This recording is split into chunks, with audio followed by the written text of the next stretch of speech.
Hello everyone. चलो शुरू करते हैं इस स्टोरी का एक नया एपिसोड।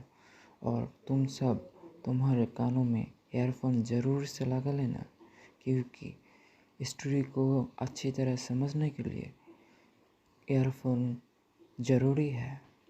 और चलो शुरू करते हैं एक नया सफ़र। वहीं दूसरी तरफ लगभग 4 बजे थी हवेली में जब दरवाजे पर दस्तक हुई। रोहिणी ने दरवाजा खोला तो सामने प्रीतम जी और प्रिया जी खड़े थे। उन्होंने रोहिणी को देखकर हाथ जोड़कर औपचारिकता निभाए और अंदर आ गए। मीनल जी अपने कमरे में से बाहर आ रही थी। उन्होंने रोहिणी से पूछा, कौन है रोहिणी? तभी उनकी नजर प्रीतम जी पर पड़ी तो वह खुश हो गई और कहा, चीकू बेटा तू तो। प्रीतम जी ने सख्त आवाज में कहा, जी मेरा नाम प्रीतम है, जो मेरे पापा ने बड़े प्यार से रखा है, और हम यहाँ अथर्व से मिलने आए हैं।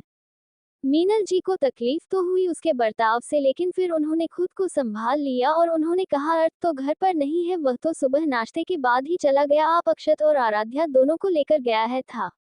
मीनल जी की बात सुनकर प्रिया जी ने कहा, सुबह गया था, फिर दोपहर को खाना कहाँ खाया होगा उसने? आप ललिता दीदी को फोन करके पूछे, वह दोपहर को वहाँ खाना खाने गया था या नहीं? प्रीतम जी ने ललिता जी को फोन मिलाकर प्रिया जी को पकड़ा दिया। उन्होंने ललिता जी से बात की और फोन काटकर बोली, वह आज वहाँ नहीं गया। तभी रोहिणी ने कहा, वह अपने दिल्ली से आए कुछ नहीं दोस्तों के साथ शाम को घूमने जाने की बात कर रहा था। तो प्रीतम जी ने कहा, इन 5 लड़कों के अलावा कौन सा दोस्त पैदा हो गया इस लड़के का, क्या आप बता सकती हैं? तो रोहिणी ने कहा, वह निर्भय और भी 3-4 लड़के हैं, वही जो शादी में भी थे। शायद जब आप लोग आए थे तब तक वह चले गए थे। 3 लड़कियां भी हैं उनके साथ। तभी प्रिया जी अक्षत को फोन करते हुए बोले, अर्थ तो फोन नहीं उठा रहा, अक्षत से पूछता हूँ, क्या पता उसे पता हो। अक्षत ने फोन उठाया तो प्रिया जी अथर्व के बारे में पूछने लगी, तो आप साथ में अथर्व को ही फोन दे दिया प्रिया जी से। अथर्व नहीं बताया कि बोलो बीच पर घूमने आए हैं, घर जाकर बात करेंगे। तभी प्रीतम जी ने फोन ले लिया और कहा, अक्षत से बात करवा मेरी। कुछ देर बाद अक्षत ने फोन लिया तो प्रीतम जी ने कहा, सब लोग जितने भी बीच पर घूमने गए हो सब यहाँ हवेली में आ जाना, मैं और तेरी माँ यही है, और अथर्व को इस बारे में भी मत बताना। उन्होंने फोन रखा और प्रिया जी से बोले, मैं जरा पापा से बात करके आता हूँ, आप यही बैठिए। प्रिया जी वही सोफे पर बैठ गई और चारों तरफ देखने लगी। मीनाक्षी प्रिया जी से बोली, बेटा क्या बात है? चिकू मतलब प्रीतम कुछ परेशान लग रहा है। तो प्रिया जी ने कहा, माँ जी वह अक्षत को छोड़कर वहां से लक्ष्य, अमन और धैर्य के अलावा अर्थ का कोई भी दोस्त नहीं है। अगर होता तो हमें उसके बारे में जरूर पता होता, शायद पापा जी जानते होंगे उन्हें, इसलिए यह उनसे पूछने गए हैं बस। वैसे अगर अक्षत और बाकी सब उनके बारे में जानते हैं तो शायद कोई परेशानी वाली बात नहीं है। रोहिणी चाय बनाकर वहां ले आई थी। तभी ध्रुविका कमरे से बाहर आए तो प्रिया जी ने उसे अपने पास बिठा लिया और उसे हाल चाल लेने लगी। कुछ देर बाद प्रीतम जी वहां आए तो ध्रुविका को देखकर बोल, कैसी हो ध्रुविका बेटा? तो उसने ठीक हो कहा। रोहिणी दुबेका के लिए फ्रूट लेकर आई तो वह वहीं बैठकर खाने लगी। फिर प्रिया जी प्रीतम जैसे बोली, क्या कहा पापा जी ने? तो प्रीतम जी ने कहा, वह सब रामपाल चाचा जी के रिश्तेदारों के बच्चे हैं जो मुंबई घूमने आए हैं। मैं तो डर ही गया था कि कहीं ये लड़का कोई कांड करने की फिराक में तो नहीं है। चलिए जब तक ये लोग घूम कर आते हैं ललित के यहाँ चलते हैं। प्रिया जी और प्रीतम जी वहां से चले गए। मीनार से उन्हें जाने से रोक भी नहीं पड़ी। मीनल जैसे बोली, माँ मुझे पता है आपको भी वही तकलीफ हो रही है जो मुझे होती है, हम चाह कर भी कुछ ठीक नहीं कर सकते। वहीं दूसरी तरफ बीच पर बड़ा ही मनमोहक दृश्य बना हुआ था। सब अपने अपनी जोड़ों के साथ घूम रहे थे। बस अमन, वंशिका और निर्भय को छोड़कर वेदांत भी अपनी वाली को ले आया था। वंशिका निर्भय और वेदांत को घूर रही थी। वंश और अमन वही रेत में बैठे सबको मस्ती करते हुए देख रहे थे। निर्भय अकेला बैठा था। तभी वंशिका उसके पास आकर बोली, मुझे तुम्हारे लिए दुख हो रहा है, उसे वेदांत ने तुम्हें धोखे में रखा और खुद गर्लफ्रेंड के साथ घूम रहा है। तुम टेंशन मत लो, तुम्हारे जैसा ही कोई जरूर बना होगा तुम्हारे लिए। तो निर्भय ने उसका हाथ पकड़ लिया और गुस्से से कहा, तुम पागल हो, मैं अच्छा खासा मर्द हूँ और लड़कियों में ही मुझे इंटरेस्ट रखता हूँ। मैं छोड़ो, मैं तुम्हें क्यों बता रहा हूँ जो खुद लड़की कम टॉमबॉय ज्यादा लगती है। वंशिका को उसे पर बहुत गुस्सा आया। उसने रेत को हाथ में उठाए और निर्भय के सर पर उलट दिया और वहां से भाग गई। निर्भय ने अपने बाल झड़े और फिर सिखाने के लिए उसके पीछे भाग गया। वंशिका को देखकर वंश और अमन भी हंस पड़े और बोले, ये शैतान नहीं सुधरेगी। तो हमने कहा, अब हम दोनों बच्चे हैं, सबकी लाइफ सेट हो गई। अच्छा, अगर दिल्ली जाने के बाद अर्थ ने खुद छोड़ डाला हम पर शादी का, तब हम क्या करेंगे? तो वंश बोला, एक बार अपनी मर्जी चलाकर देख चुका हूं मैं, अब घर वालों और अर्थ के खिलाफ नहीं जाऊंगा। यहाँ से जाकर जिससे भी शादी करने के लिए कहेंगे सब मैं कर लूंगा और तू क्यों टेंशन लेता है, बात नहीं रंजीत अंकल को अपना लिया है तेरे और रीति के रिश्ते को भी मान जाएगा तो फिक्र मत करने उसे तेरे लिए मना लूंगा। अमन ने वंश की तरफ देखा और कहा तू राधिका को चाहने लगा है ना। तो वंश ने कहा नहीं मैं सिर्फ अपने अर्थ को चाहता हूँ, उससे ऊपर मेरे लिए कुछ भी नहीं है। वंश ने दूर से ही अथर्व को देखा जो आराध्या को पानी पूरी खिलाने के लिए उसकी तरफ पूरी बढ़ता और जब आराध्या खाने के लिए मुंह खोलती तो वह खुद खा जाता। ये देखकर बस हंसने लगा, आंखों में हल्की सी नमी हुई लेकिन वह अपने आंसू जब्त कर गया। अथर्व सभी दोस्तों के साथ हवेली पहुंचा और सोफे पर जाकर फंसा गया और जोर से बोल दादी मैं बहुत थक गया हूँ, मेरे लिए 2-4 सेवक बुलाए जो मेरी टांगे दबा दे। सामने दूसरे सोफे पर बैठे मोहन जी, राकेश और रंजीत, दूसरे सोफे पर आयुष, अखिल और आदित्य बैठे सुस्ता रहे थे।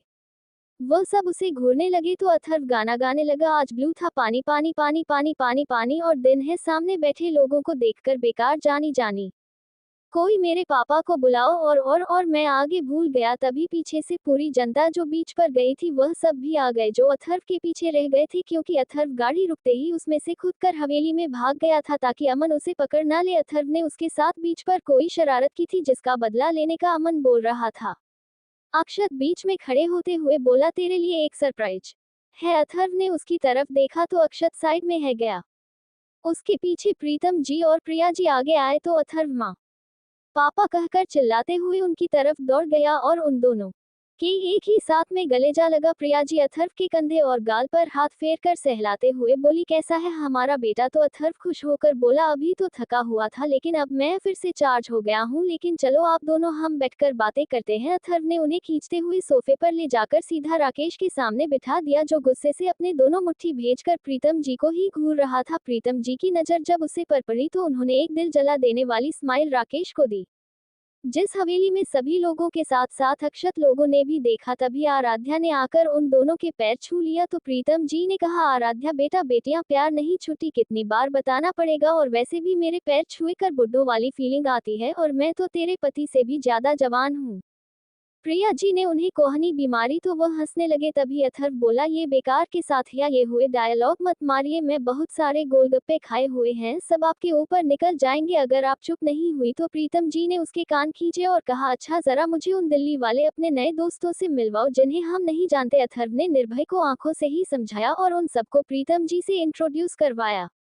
प्रीतम जी अब भी अथर्व को घर रहे थे तो अथर्व नाटक करते हुए बोला कोई मुझसे प्यार नहीं करता, अब सिर्फ शक करते हैं। मैं जा रहा हूँ ललिता माँ को बताने कि मेरी जासूसी करने आए हैं आप यहाँ पर। तो प्रीतम जी ने कहा मैंने कब कहा कि मुझे तुझ पर शक है, और हम तो इस कबाड़ी की सगाई की तैयारी के लिए आए हैं। चल कचरे के डब्बे से उठाए हुए लड़के हम ललित के यहाँ चलते हैं, इसे यही रहने दे। वह अक्षत से बोले तो अथर्व उनके कंधे पर लटकते हुए बोल क्या पापा मैं मजाक कर रहा था, चलो चलते हैं डार्लिंग, बीवी सामान बांधो। अथर्व मीनल जी से बोल दादी मैं अपने पापा के साथ। जो मीनल जी ने राकेश को देखा जो नाम एक गर्दन हिला रहा था फिर अथर्व की तरफ जो नजरों से ही बोल रहा था कि मुझे बिना रोक टोक के जाने दो वरना फिर से झगड़ा होगा। तो मीनल जी ने उसे हाँ कह दिया जिसे राकेश गुस्से में वहां से अपने कमरे में चला गया। वही अथर्व खुशी खुशी वहां से आराध्या को लेकर प्रीतम जी और सबके साथ चला गया। रोहिणी कमरे में गई तो राकेश गुस्से में उसे बोला तुमने तो कहा था कि तुम मेरा साथ दुखी यहाँ उसे रोकने में, लेकिन तुम्हें तो जैसे कोई फर्क ही नहीं पड़ रहा, और ये लोग भी जब देखो तब मुंह उठाकर यहाँ चले आते हैं, यह वक्त है किसी के घर आने का। तो रोहिणी ने कहा वह दोनों 4 बजे आए थे, वह तो अथर्व नहीं था इसलिए अब दोबारा आए थे। राकेश गुस्से में भर उठा। तभी रोहिणी ने कहा आज माँ भी मेरी तरह मजबूर लग रही थी, वह प्रीतम भाई साहब को यहाँ रोकने के लिए कहना चाहती थी लेकिन नहीं कहा पाई। तो राकेश ने कहा कि वह रोकना है उसे, यहाँ कौन है वह, जब उसके बाप ने उसकी जिंदा होने की खबर तक छुपा ली थी तो क्या मतलब है उनका उसे यहाँ भेजने का। मैं उनकी चाल अच्छे से समझ रहा हूँ, वह जानबूझकर अथर्व का मन यहाँ नहीं लगने देना चाहते। तभी रोहिणी ने कहा यहीं पर गलती कर रहे हैं आप, वह आपके सगे भाई हैं, आपको उनके साथ भी अपना रिश्ता सुधारना चाहिए जिससे अथर्व को अपनी तरफ से कुछ तो पॉजिटिव वाइब्स मिलेगी। तो राकेश ने कहा अब कुछ नहीं सुधर सकता, मुझे पता है ये लड़का मेरी मांग को पूरा जरूर करेगा, अपनी जुबान से पलटने वाला नहीं है वह। तो रोहिणी ने कहा तब तो आपको अच्छे से याद होना चाहिए कि क्या कहा था उसे दिन रात को अथर्व ने, अगर उसने अपने कहीं अनुसार खुद को कुछ कर लिया तो नहीं, आप उसे आजाद कीजिए, अपने उसे मान से कह दीजिए उसे कि वह उन सबके साथ ही चला जाए। तो राकेश ने कहा तुमसे कभी कुछ हुआ है जो अब होगा, जो तुम अपनी रसोई में ही ठीक हो उसे कैसे रोकता है मैं ये खुद सोच लूंगा। वहीं दूसरी तरफ अथर्व प्रीतम जी के पास बैठा था जब ललित जी ने उसे फोन किया। अथर्व ने फोन उठाकर कहा, पापा मेरे जल्दी आ जाओ। तभी ललित जी बोले, अपना राग बंद करेगा या मेरी भी कोई बात सुनेगा? तो अथर्व बोला, जी बोलिए। तो ललित जी ने कहा, अगर तुझे अपना गुस्सा उतारना है तो टॉर्चर रूम में तैयार करूं? तो अथर्व खुद में डेविल को सोचकर बोला, नहीं मैं आज गुस्सा नहीं, उल्टा मजे कर रहा हूं यहाँ पर। आप ही जल्दी लिए, पापा आपका वेट कर रहे हैं। तो फिर वह बोले, कुछ खाने को लाओ तेरे लिए। तो अथर्व बोला, नहीं मैं आज बहुत कुछ खा लिया था, अब अगर डिनर नहीं किया तो थानेदारनी गुस्सा हो जाएगी। कुछ देर बाद ले लीजिए भी आ गई। उसके बाद सपना डिनर किया। अथर्व खाना खाते हुए बोला, आज दादू को छोड़कर कैसे आना हुआ पापा? उन्हें कोई उठाकर ले गया? तो प्रीतम जी ने कहा, वह राजपाल चाचा जी के पास रुक गए हैं। आजकल हम सब सगाई की शॉपिंग करने चलेंगे और तुम्हारी माँ भी खरीदारी कर लेगी। तो अथर्व सोचने लगा कि वह निर्भय लोगों के पास कैसे जाएगा। तभी देवल ने कहा, सबके सोने के बाद निकल जाना अर्थ? तो अथर्व बोला, नहीं पापा को पहले ही शक हो रहा है, अगर पकड़ा गया तो सारे किए किराए पर पानी फिर जाएगा। ठीक है, कल मैं हवेली में ही रहूंगा, चाहे माँ पापा यहीं पर रहे, काम से कम वहाँ किसी के देखने पर उन्हें धमका तो सकता हूँ। तभी ललित जी उसे घूरते हुए बोले, क्या सोच रहा है, करो बंदर, कहीं कोई कांड तो नहीं कर दिया? तो अथर्व बोला, मैं तो बस ये सोच रहा था कि सगाई में कौन से गाने पर नाचूं, बिहारी या फिर हरियाली पंजाबी? उन्होंने अपना सर हिला दिया। कुछ देर बाद ही ललित जी भी आ गए थे। उसके बाद सब ने डिनर किया। अथर्व खाना खाते हुए बोला, आज दादू को छोड़कर कैसे आना हुआ पापा? उन्हें कोई उठाकर ले गया? तो उसकी बात सुनकर प्रीतम जी ने कहा, वह राजपाल चाचा जी के पास रुक गए थे। आजकल हम सब सगाई की शॉपिंग करने चलेंगे और तुम्हारी माँ भी खरीदारी कर लेगी। तो अथर्व सोचने लगा कि वह निर्भय लोगों के पास कैसे जाएगा। तभी देवल ने कहा, सबके सोने के बाद निकल जाना अर्थ? तो अथर्व बोला, नहीं पापा को पहले ही सब हो रहा है मुझ पर, अगर पकड़ा गया तो सारे किए घर आए पर पानी फिर जाएगा। ठीक है, कल मैं हवेली में ही रहूंगा, चाहे माँ पापा यहीं पर रहे, कम से कम वहाँ किसी के देखने पर उन्हें धमका तो सकता हूँ। तो ललित जी उसे घूरते हुए बोले, क्या सोच रहा है बंदर, कहीं कोई कांड तो नहीं कर दिया? उनकी बात सुनकर अथर्व बोला, मैं तो बस ये सोच रहा था कि सगाई में कौन से गाने पर नाचूं, बिहार या हरियाणवी या पंजाबी? उन्होंने अपना सर हिला दिया। ये सुनकर ललित जी ने कहा, कब जा रहे हैं फिर सब शॉपिंग पर? वह मुझे भी लड़कों से कुछ काम है। तो अथर्व ने तपाक से कहा, क्या काम है? तो प्रीतम जी उन्हें देखने लगे। तो वह बोले, वह बस एक कैसे हैं जिस पर मैं काम कर रहा हूँ। यहाँ से जाते हुए जो पुल है ना हॉस्पिटल के पास, वहाँ से कुछ लाशें बरामद हुई है। एक के पोस्टमार्टम से पता चला है कि उसे बोलते हुए वह रख के उन्होंने ललिता जी से कहा, ललिता जी जरा सभी लेडीज लोगों को ले जाएं, मैं कैसे के बारे में बात कर रहा हूँ। ललिता जी सभी लेडीज को ले गई। तो ललित जी ने कहा उसे, वह जो इलेक्ट्रॉनिक उपकरण चल रहे हैं ना वैसे वाले? सभी समझ गए। वही अथर्व वैसे दिखा रहा था जैसे वह कुछ जानता ही नहीं हो। तभी ललित जी ने कहा, उसे बुरी तरह से टॉर्चर किया है, बस यही पता नहीं चल पा रहा है कि वह सब कौन है, कहाँ से आए हैं। सब सोच में पड़ गए। ये सुनकर किसी ने ध्यान नहीं दिया। वंशिका जो किचन में जा रही थी उसने सब कुछ सुन लिया था और उसे कुछ कुछ अंदाजा भी हो गया कि यह सब निर्भय लोगों ने किया है। उसने अथर्व को भी देखा। उसे समझते देर नहीं लगी कि अथर्व भी सब कुछ जानता है। उसने सोच लिया था कि वह अथर्व से जरूर बात करेगी। रात को अथर्व ललिता जी और प्रिया जी के बीच में सोया हुआ था। ललित जी और प्रीतम जी एक साथ सो गए थे। वही आराध्या के पास लक्षिता वंशिका सो गई थी। धैर्य हवेली में ही था रजनी के साथ। प्रिया जी अथर्व के सर पर थपकियां दे रही थी। तभी ललिता जी ने कहा, क्या सोच रही हो प्रिया? तो प्रिया जी ने कहा, वहां हवेली में अर्थ की माँ और दादी दोनों की ही किस्मत एक से निकली। मतलब इसकी दादी से अनजाने में सब गलत हो गया और इसकी माँ, उसने सब कुछ खुद खराब कर दिया। आज दोनों को ही अपने बच्चों को सामने देखकर भी उन्हें गले से लगाने का सुख तक नहीं मिल रहा। उनकी बात सुनकर ललिता जी बोली, ये सब उनके कर्म है जो उन्होंने किए हैं, उसका वैसा फल उन्हें मिल रहा है। हमने इस बच्चे को पालकर इसे लड़ दुलाल कर कम किया और देखो इसने हमारे ही घरों में खुशियों की मिठास घोल दी। भगवान से बस एक ही दुआ है, इस पर कोई संकट ना आए। वैसे आराध्या टक्कर की है इसके, उसे भी हर वक्त परेशान करता है और वह तुम पागल हो जाओगी। उनके करतब देख लोगी तो बहुत प्यार करती है इससे। अब बस इनका बच्चा जल्दी से आ जाए। तभी प्रिया जी ने कहा, मैंने तो अपनी पोती का नाम भी सोच लिया है। तो ललित जी बोली, क्या नाम सोचा है? तो प्रिया जी ने कहा, आराधना, और अगर पोता हुआ तो आराध्या। ललिता जी बोली, लड़की का नाम अच्छा है, बाकी पोते को जेंट्स के हवाले कर देंगे। तभी अथर्व बीच में बोला, अरे माँ, अभी तो उसे उल्टी भी नहीं आए और ना ही चक्कर, और आप दोनों नाम भी सोच रही हो। अथर्व की बात सुनकर दोनों औरतें उसे घूरते हुए बोली, तू कब से जाग रहा है? तो अथर्व बोला, अब जब आप दोनों बातें करती रहोगी तो मैं कैसे सोऊंगा? तो प्रिया जी ने कहा, चल चुपचाप सो जा, हम नहीं करेंगे बातें। कुछ देर बाद अथर्व फिर से सो गया। तो ललिता जी और प्रिया जी एक दूसरे को देखकर मुंह दबाकर हंसने लगी। अगले दिन सुबह सुबह ललित जी के घर में तहलका मचा हुआ था। अथर्व और वंशिका दोनों ही जॉगिंग के लिए अकेले निकल गए थे और वहां से आते हुए एक पड़ोस के लड़के ने वंशिका के साथ चुलबाजी करने की कोशिश की तो बस वंशिका ने जमकर उसकी सुताई कर दी। अथर्व ने उसे रोका भी नहीं, वह मजे से दीवार पर बैठकर तमाशा देख रहा था। जब ललित जी और प्रीतम जी सुबह की सैर के लिए निकले तो उनकी नजर उन दोनों पर पड़ी। पहले तो उन्होंने सारी बात पता की और फिर खुद भी उसे लड़के पर हाथ साफ किया और फिर अथर्व और वंशिका दोनों को ही कान पकड़कर घर लेकर आए। दोनों को डांट पड़ी क्योंकि दोनों बिना किसी को बताए घर से निकले थे। गार्ड को भी चकमा दिया था। दोनों को ही नाश्ते के टाइम तक कमरे में बंद कर दिया गया। सभी लड़कों ने अथर्व से किनारा कर लिया क्योंकि वह अच्छे से जानते थे कि अथर्व उन सबको भी फंसा देगा और वह खुद बचकर निकल जाएगा। अथर्व और वंशिका बेड पर बैठे सो रहे थे कि उन्होंने गलत क्या किया। तभी वंशिका को कल रात की ललित जी की बात याद आ गई। वह अथर्व से बोली, कल रात अंकल जिल्लासों की बात कर रहे थे, उन लोगों को तुम और तुम्हारे उन दोस्तों ने ही मारा है ना। अथर्व ने जब वंशिका की बात सुनी तो वह एकदम से खड़ा हो गया और जल्दी से कमरे के आसपास और खिड़कियों से देखने लगा कि कोई उनके आसपास तो नहीं। फिर वह वंशिका से बोला, तुम्हें गलतफहमी हो रही है, ऐसा नहीं है। तो वंशिका ने कहा, ठीक है, मैं अपना शक अंकल के सामने जाहिर करूंगी। तो अथर्व बोला, तुम कुछ नहीं करोगी वंशी? तो वंशिका बोली, जब तुम लोगों ने कुछ भी नहीं किया है तो तुम डर क्यों रहे हो? देखो, मुझे सच सच बता दो, शायद मैं तुम्हारे कुछ काम आ जाऊं। तो अथर्व बोला, वहला से आतंकवादियों की है और मेरे वह दोस्त भूमि के भेजे हैं, एक टीम बनाकर हम बस पता लग रहे हैं कि वह यहाँ किस लिए आए हैं और कुछ नहीं। अथर्व ने वंशिका को तोड़ मरोड़ कर कुछ बातें बताई तो वह बोली थी कि मैं अपना मुंह बंद रखेगी, लेकिन अब से मैं अपना सारा खर्च तुम्हारे कार्ड से करूंगी। अथर्व ने उसे घुरा और हाँ कह दिया। कुछ देर बाद दोनों को ही कमरे से बाहर निकाला और सब नाश्ता करने लगे।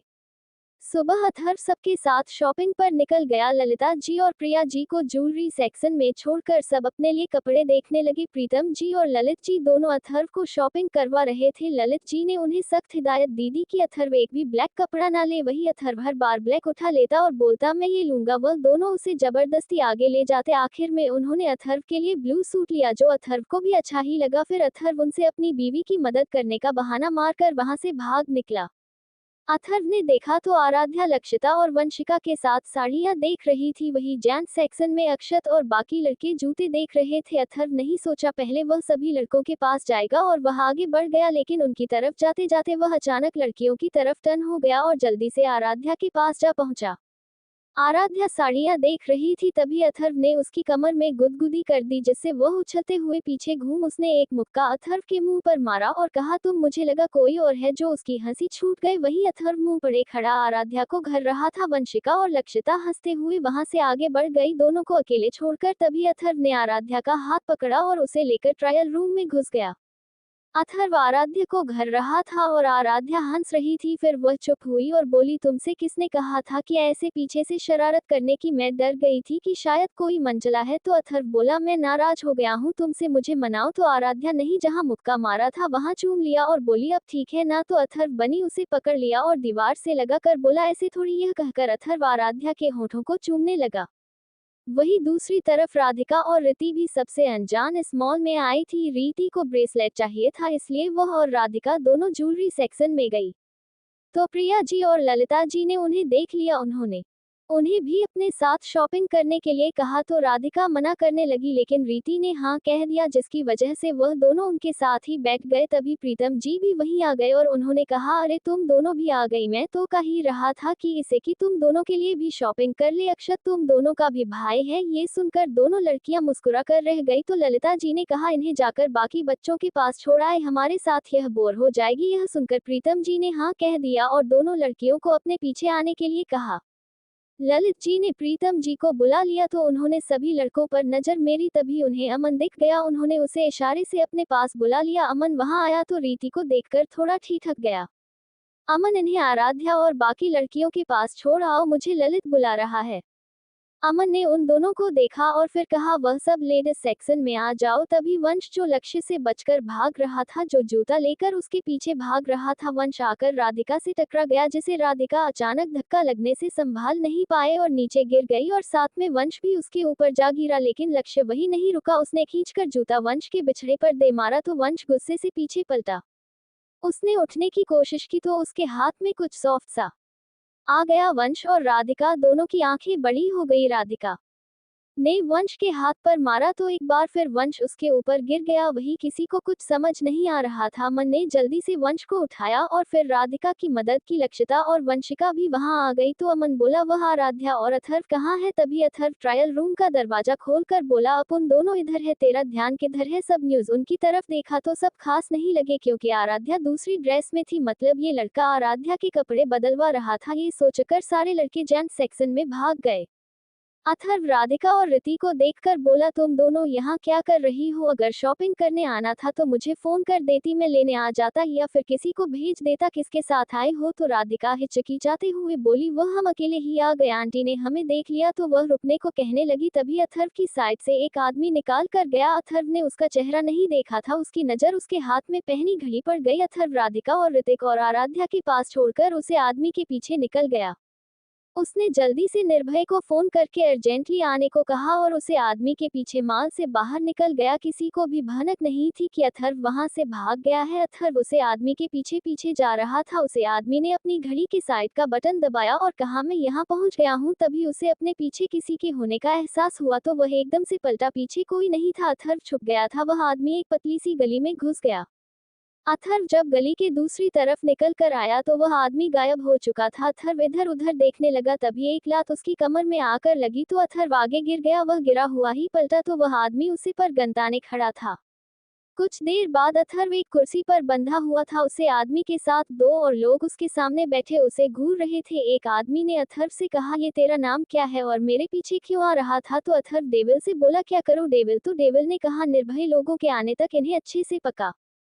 सब लोग शॉपिंग करने के लिए मॉल आए हुए थे और तभी और इस मॉल में राधिका और रिति भी आई हुई थी। तभी अथर्व उन दोनों को देखकर बोला, तुम दोनों यहाँ क्या कर रही हो? अगर शॉपिंग करने आना था तो मुझे फोन कर देती, मैं लेने आ जाता या फिर किसी को भेज देता। किसके साथ आए हो? तो राधिका हिचकिचाते हुए बोली, वह हम अकेले ही आ गए, आंटी ने हमें देख लिया तो वह रुकने को कहने लगी। अथर्व उनसे बात कर रहा था तभी अथर्व की साइड से एक आदमी निकल कर गया। अथर्व ने उसका चेहरा नहीं देखा था, उसकी नजर उसके हाथ में पहनी घड़ी पर गई। अथर्व राधिका और रिति को आराध्या के पास छोड़कर उसे आदमी के पीछे निकल गया। उसने जल्दी से निर्भय को फोन करके अर्जेंटली आने को कहा और उसे आदमी के पीछे मॉल से बाहर निकल गया। किसी को भनक भी नहीं थी कि अथर्व वहां से भाग गया है अथवा उस आदमी के पीछे पीछे जा रहा था। उसे आदमी ने अपनी घड़ी के साइड का बटन दबाया और कहा, मैं पहुंच गया हूं। तभी उसे आदमी को अपने पीछे किसी के होने का एहसास हुआ तो वह एकदम से पीछे पलटा, लेकिन पीछे कोई नहीं था। अथर्व छुप गया था। वह आदमी एक पतली सी गली में घुस गया। अथर्व जब गली के दूसरी तरफ निकल कर आया तो वह आदमी गायब हो चुका था। अथर्व इधर उधर देखने लगा, तभी एक लात उसकी कमर में आकर लगी तो अथर्व आगे गिर गया। वह गिरा हुआ ही पलटा तो वह आदमी उसी पर गंतान कर खड़ा था। कुछ देर बाद अथर्व एक कुर्सी पर बैठा हुआ था। उसे आदमी के साथ दो और लोग उसके सामने बैठे उसे घूर रहे थे। एक आदमी अथर्व से बोला, है तेरा नाम क्या है और मेरे पीछे क्यों आ रहा था? तो अथर्व डेविल से बोल, क्या करूं डेविल? तो डेविल ने कहा, निर्भय लोगों के आने तक इन्हें अच्छे से पका। तो अथर्व बोला, मेरा नाम खरबूजा है। तो दूसरा आदमी बोला, है खरबूजा? ये कैसा नाम है? दो अक्षर का मासूम शुक्ला बनाकर बोला, मेरे पापा मुझे खरबूजा कहकर ही बुलाते हैं और मेरी दादू वह मगरमच्छ और लकड़बग्घा बुलाते हैं। मेरी माँ मुझे नालायक बुलाती है और मेरी बहन को भी का पराठा बुलाती है। इतना कहकर अथर्व मुस्कुराने लगा तो एक आदमी अपना सर को जाने लगा तो दूसरा आदमी बोला, ये लड़का हमें पागल बना रहा है, इसे पूछो कि इसके पीछे क्यों आया था? तो अथर्व बोला, मैं मॉल में घूम रहा था, मैंने इन भाई साहब को देखा तो वह मूवी है ना हिंदुस्तान की कसम, वो याद आ गई है, बिल्कुल उसके मिलन की तरह लग रहे थे तो मैं इनका ऑटोग्राफ लेने उनके पीछे आ गया। एक बार फिर सब उसे घूरने लगे तभी अथर्व का फोन बज उठा। एक आदमी ने उसका फोन जब से निकाल लिया। वही अथर्व सोचने लगा कि कहीं निर्भय का तो फोन नहीं है। उसे आदमी ने फोन उठाकर स्पीकर पर डाल दिया और अथर्व से बात करने का इशारा किया। अथर्व हेलो बोला तो सामने से ललित जी बोले, खरबूजे कहाँ गायब हो गए हो तुम? हम सब लंच के लिए तेरा वेट कर रहे हैं, जल्दी आ जा। इतना कहकर उन्होंने फोन काट दिया तो अथर्व बोला, देखा यह मेरे पापा जी थी। वह सब एक दूसरे को देखने लगे। तभी थर्ड की आवाज से दरवाजा टूट गया और निर्भय और बाकी सब ने बिना किसी वार्निंग के उन लोगों पर हमला कर दिया और जल्दी ही वह सब उनकी गिरफ्त में थे। वेदांत ने अथर्व को खोल दिया और कहा, सर हम इन्हें ले जा रहे हैं, आप कब आओगे? तो अथर्व बोला हम इनका हिसाब रात को करेंगे जानी, और हाँ इस आदमी की टांग तोड़ देना, कुत्ते ने कमर में इतनी जोर से लात मारी है कि अब तक दर्द हो रहा है, अब मैं चलता हूँ, मॉल में मुझे ढूंढना चालू हो गया है। इतना कहकर अथर्व वहां से भाग गया। वहीं निर्भय लोग भी उन तीनों आदमियों को लेकर वहां से निकल गए। अथर्व जब मॉल पहुंचा तो उसे सीढ़ियों पर ही वंश मिल गया, जो गुस्से से उसकी तरफ ही आ रहा था। वह उसे बोल कहाँ गया था, मैंने तुझे बाहर से आते हुए देखा। तो अथर्व बोला वह एक सेलिब्रिटी था, मैं उसके पीछे उसका ऑटोग्राफ लेने गया था, लेकिन वह पहले ही गाड़ी में बैठकर निकल गया। चल मुझे बहुत जोर की भूख लगी है। इतना कहकर अथर्व फूड सेक्शन में गया तो एक बड़ी सी फैमिली टेबल पर सब लोग बैठे हुए थे। पहले अथर्व पर सवालों की बौछार हुई, उसके बाद सबने खाना खाया। राधिका और रिति भी सबके साथ थी, जो खुद अपनी आंखों से सबको अथर्व का ख्याल रखना और प्यार करते देख रही थी। उन्हें भी समझ में आ रहा था कि अथर्व इन लोगों को क्यों इतना चाहता है। वह खाना खाते हुए बोला माँ आप लोग आज भी यही रहोगे? तो प्रीतम जी ने कहा नहीं, हम अभी 4 बजे की फ्लाइट से वापस जा रहे हैं, हम बस शॉपिंग करने के लिए ही आए थे, अब बस सगाई वाले दिन सुबह आ जाएंगे, 5 दिन बाकी है। तो अथर्व नहीं शरारती नजरों से अक्षत और लक्ष्य को देखा तो वह दोनों इधर उधर देखने वालों की कहानी अथर्व कुछ ऐसा वैसा तीर न छोड़ दे। उसके बाद सब ललित जी के यहाँ चले गए। शाम को 4 बजे अक्षत और वंश उन दोनों को एयरपोर्ट छोड़ने गए। अथर्व आराध्या और राधिका रीति को लेकर हवेली आ गया था। जब वह हवेली पहुंचे तब तक 6 बजे बज गए थे। राकेश और बाकी सबकी कंपनी से वापस लौट आए थे। राधिका और प्रीति को अथर्व और आराध्या के साथ लेकर राकेश उनसे पूछने लगा कि वह उनके साथ कहाँ से आ रही है। तो अथर्व बोला वह दोनों मॉल में हमें मिली थी, तो इसलिए वह हमारे साथ है। इतना कहकर अथर्व अपने कमरे में चला गया। रीति अपना ब्रेसलेट और कुछ सामान जो प्रिया जी ने उन्हें दिलाया था वह आरती, ध्रुविका और अपनी दादी को दिखाने लगी।